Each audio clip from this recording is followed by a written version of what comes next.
is Balasubramaniam. This is VLSI for all. It's a great pleasure for me to introduce our guest, Karun Kumar Talari. He had completed his BTech at MVRS Engineering College. Currently, he is in the final year of his MTech. So, he also placed in Mediatek. Today, he is going to share his interview experience, and he'll also share some of the important skills that one needs to have to get their dream job. So, hi Karun Kumar, how are you?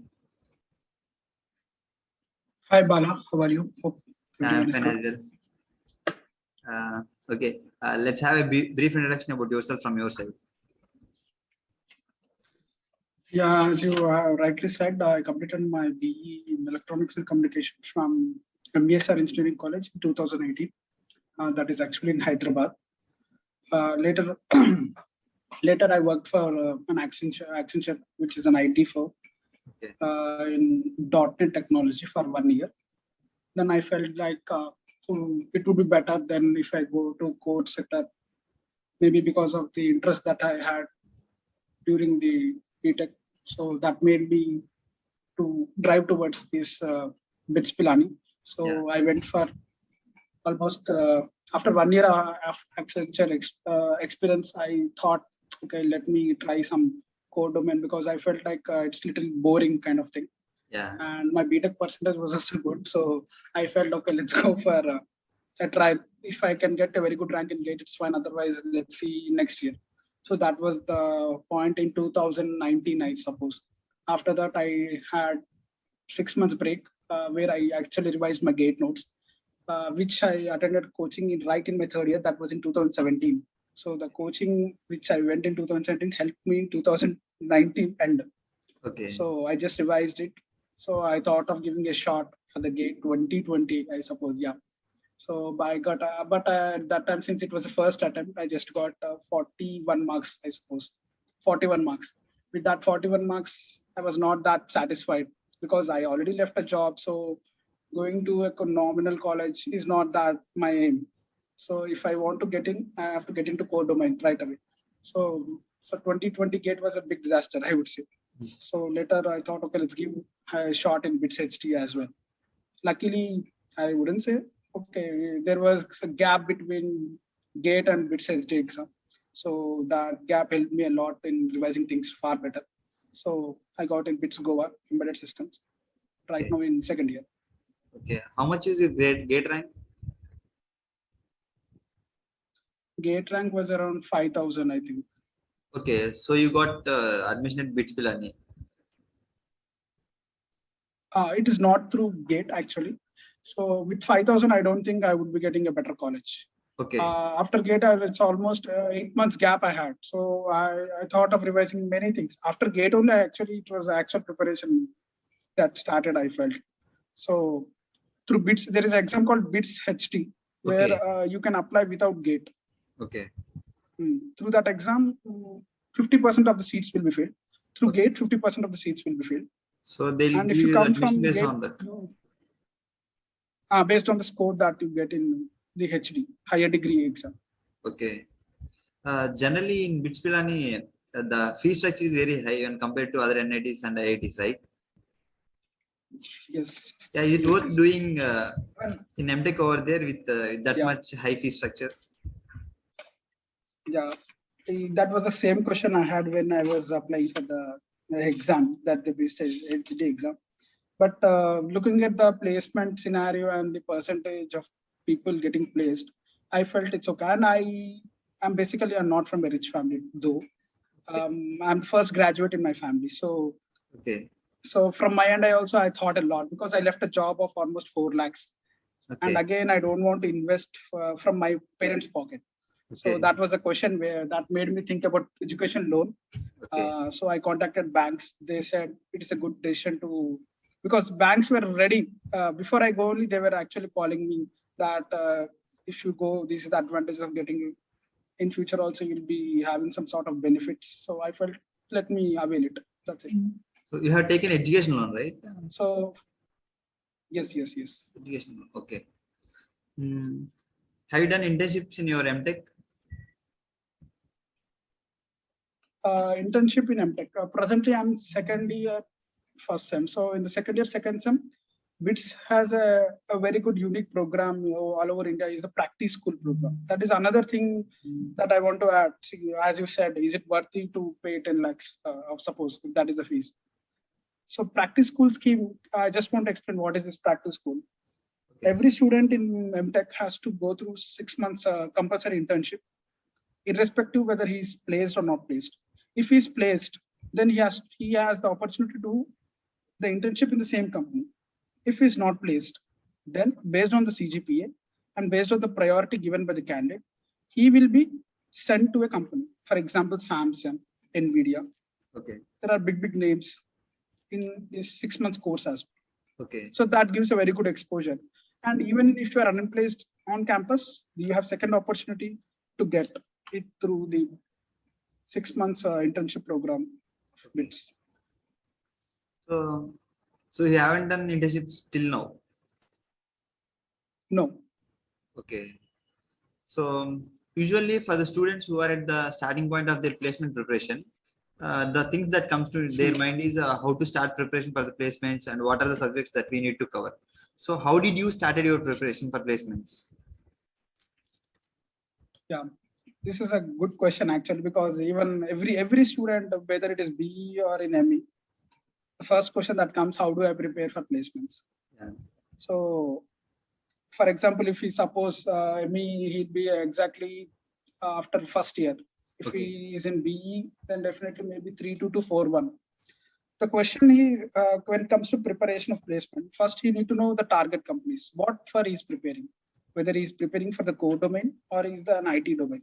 Because I came from both the domains. I mean, Yeah. suppose I already worked in IT, so I prepared for both the domains actually. When I was in BE, my focus was more on IT because my college used to get only those companies, and I was not much aware about the core companies.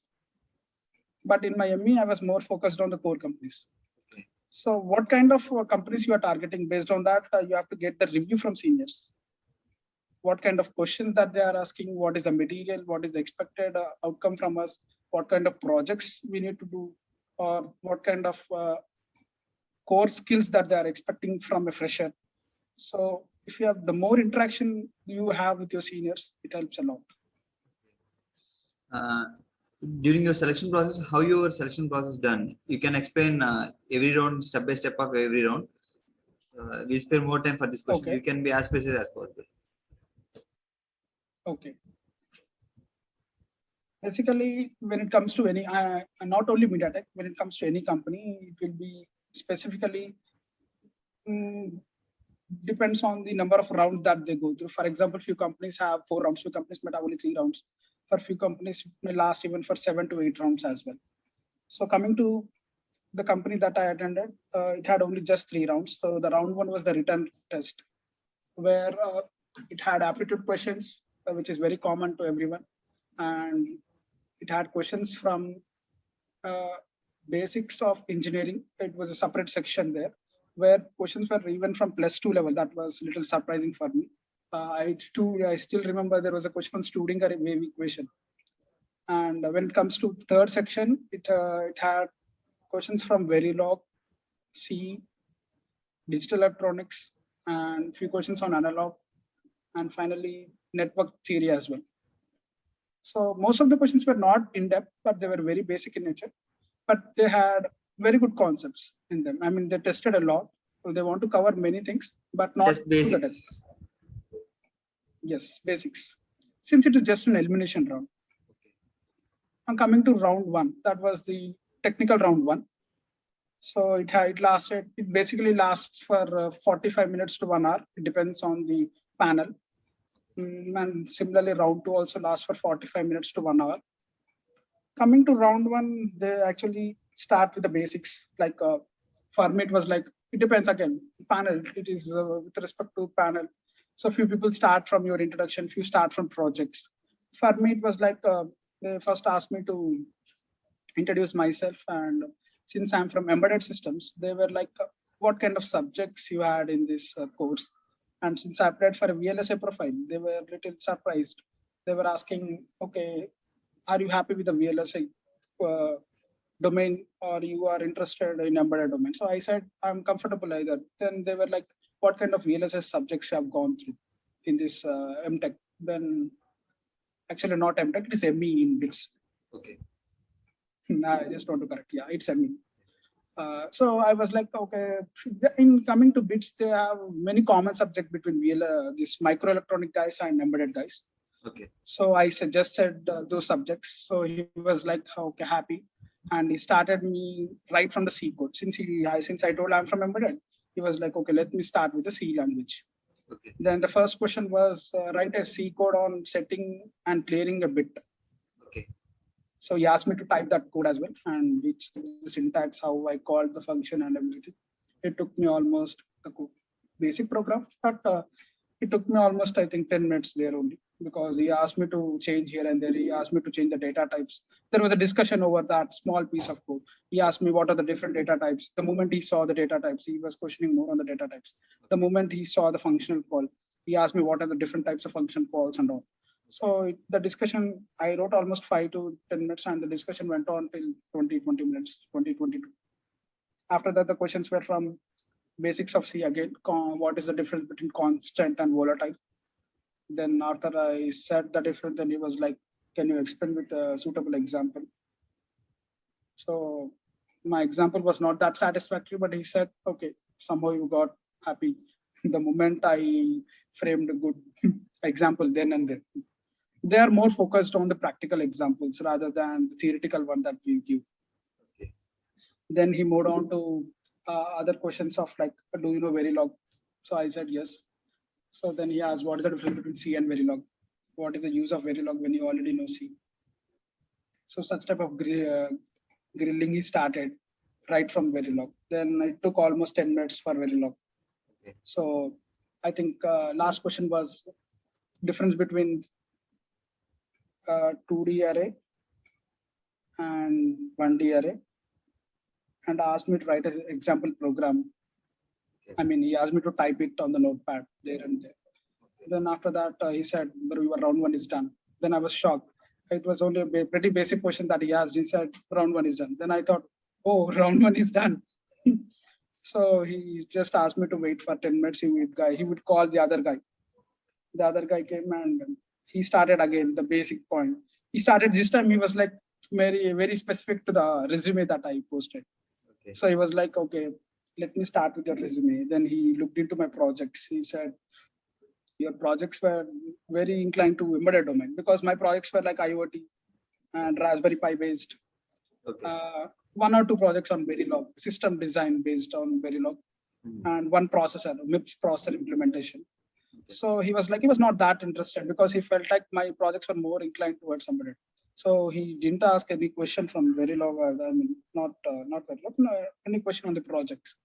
So he straight away moved to directly. He asked me what kind of role you are expecting in Mediatek, because maybe she was shocked to look at my resume. Then I said some STA kind of thing, because I was expecting that, because I prepared that.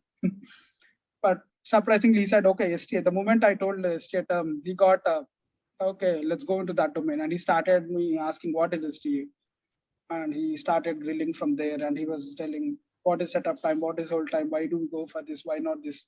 And the moment I told all the reasons, then he asked me, what is the difference between flip-flop and latch? Then later, again, I was shocked. From where to where? From STA to again, he came to digital. Then after I explained flip-flop and latch, he was not satisfied. He asked me to explain with some sort of examples, real-life examples in industry. Where do you actually use flip-flop? Why not latch? Why not flip-flop in this case? So some real-life examples he only gave. He asked me, it is good to go for latch, or it is good to go for a flip-flop in the scenarios that he gave. Then after that, he slowly asked me, can you draw D flip-flop using transmission gates? So I need to draw using the scribble pad. So it took me almost 5 minutes, I think.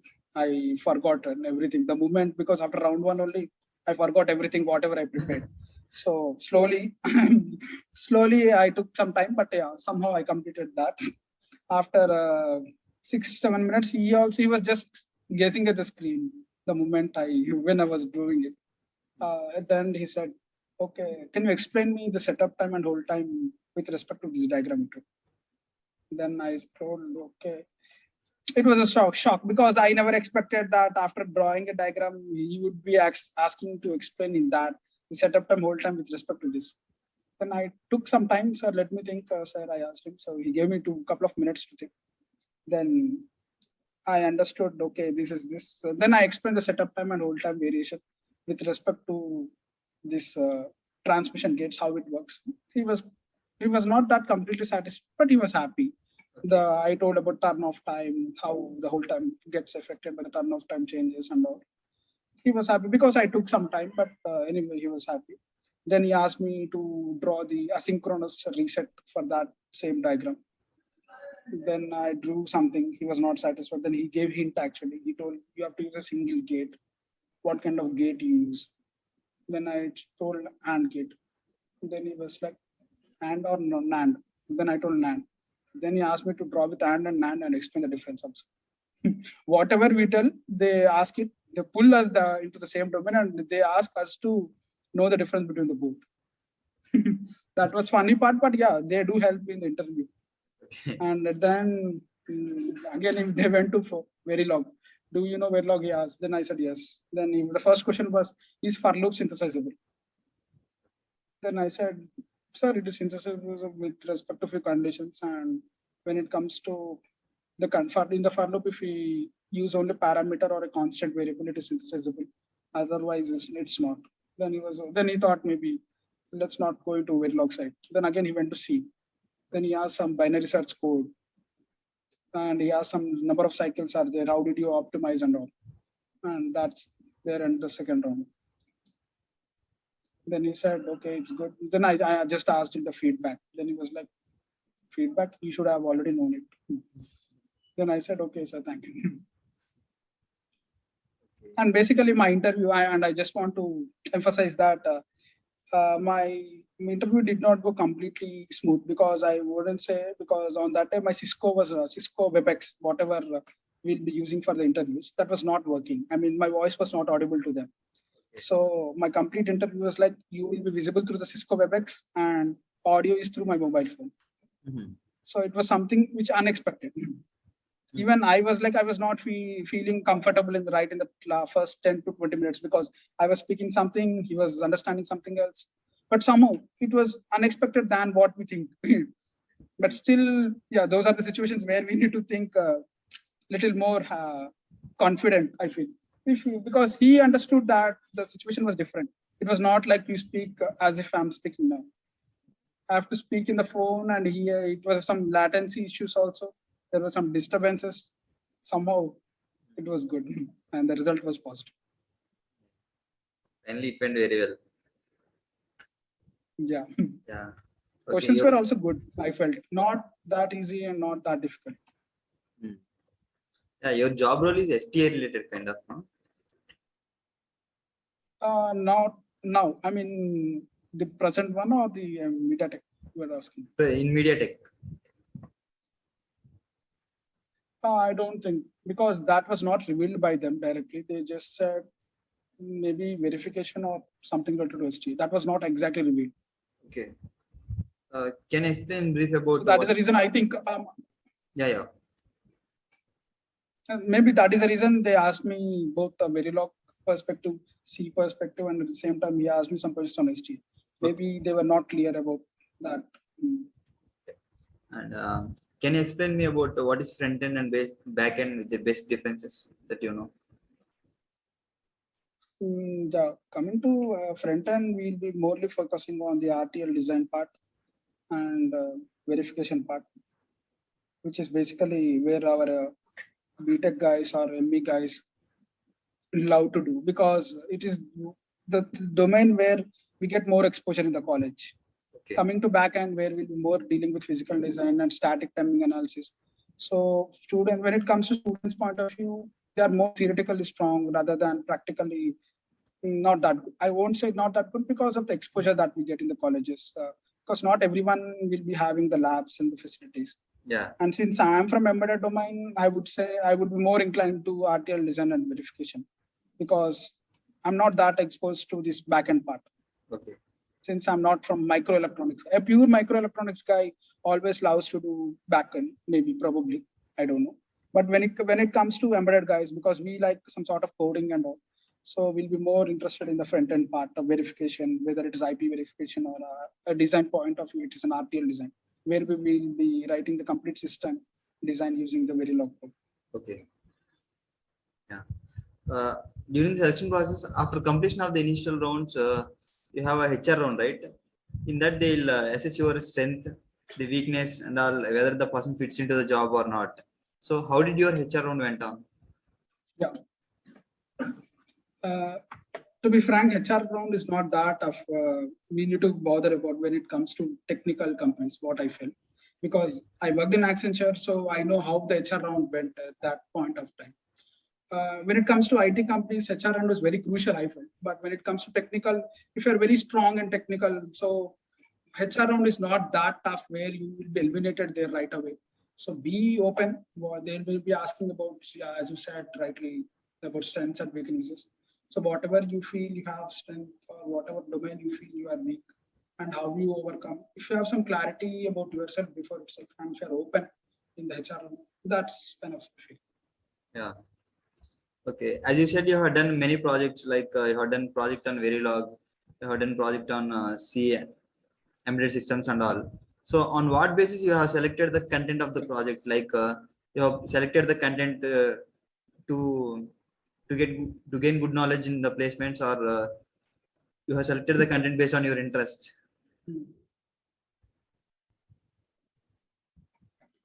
So basically, basically when we do projects, there will be many criteria that we choose. First, as you said, placement. Okay, we don't, when we join ME, we right away don't concentrate on placement in the first sem itself.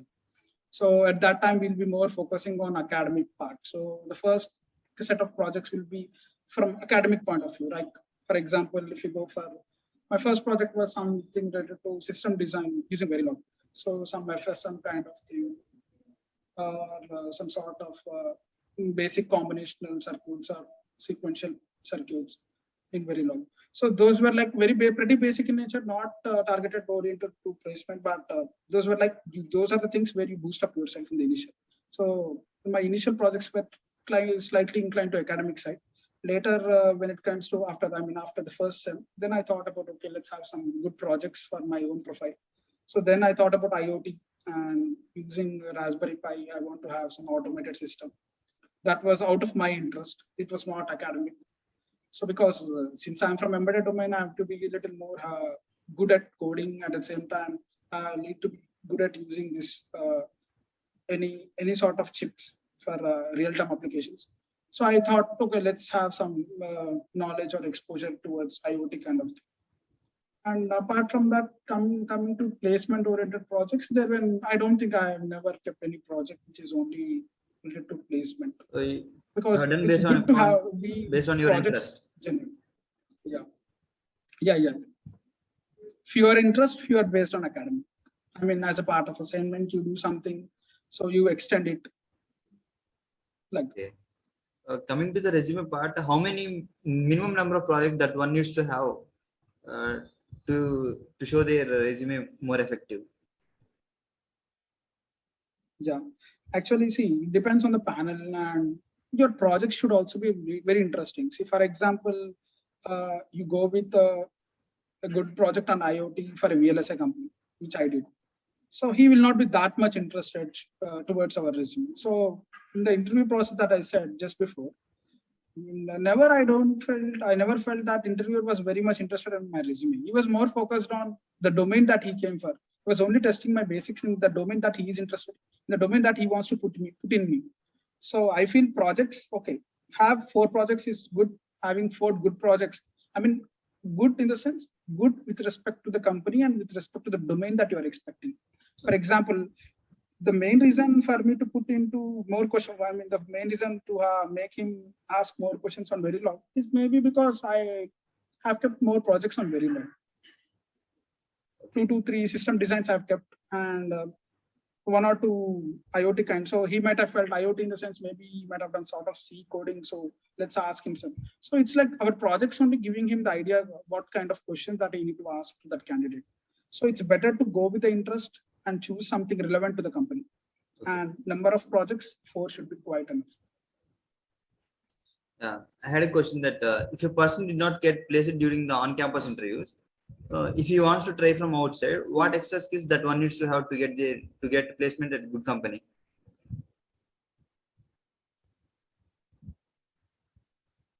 So extra skills, the skills that we learn in the college.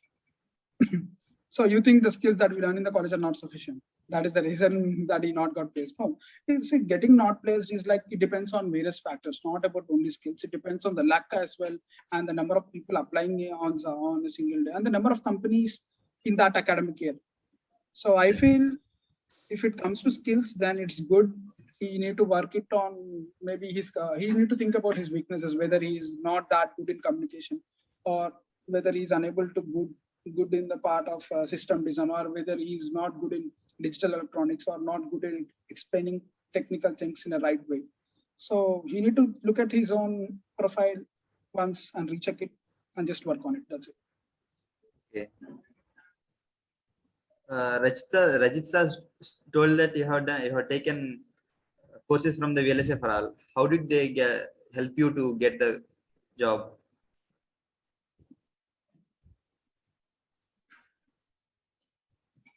So VLSI for all, I've done some system Verilog course. Okay. Basically, system Verilog is something not being expected right from the campus point of view. Okay. So because they expect Verilog only, it is out of my interest that I have chosen. But yeah, the course was good. Okay. So I think Sir told that you are taking the advanced verification projects and all. So is it important? So how they help you before going into the industry? I think good exposure is always good. That's the only reason.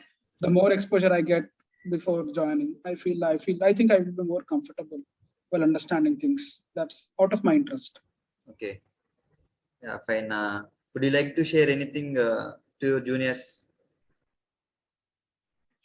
Yeah, definitely. So what do you want me to share? I mean, in terms of tips or? In terms of tips. For tracking placements or 1 minute. Okay.